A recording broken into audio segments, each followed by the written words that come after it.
আজকে না একটা মজার ব্যাপার ঘটেছে। আজকে সকাল থেকেই কিন্তু প্রচণ্ড বৃষ্টি, প্রায় 8টার দিকে বৃষ্টি করলো।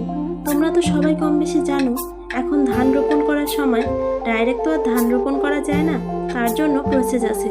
প্রথমে ধান বীজ কিনে এনে জমিতে ছিটিয়ে দেওয়া হয়, তারপর চারা হয়, সেই চারা বোনা হয়। কেউ ডাইরেক্ট চারাই বোনে, আবার কেউ বোলান বসায় রাখে, তাইলে গাছটা বেশি মজবুত হয়। অল্প চারায় অনেকটা জমি রোপণ করা হয়। আজকে আমাদেরও বোলান বসানো হচ্ছে, তাই লোক লাগিয়েছে। এখানেই একটা মজার ব্যাপার ঘটেছে। এমনিতেই সকাল থেকে বৃষ্টি, আমি তো কনফিউশনে পড়ে গেছি, তারা কাজে আসবে কিনা, তাদের জন্য রান্না করব কিনা। তবুও রান্না করলাম শেষমেশ।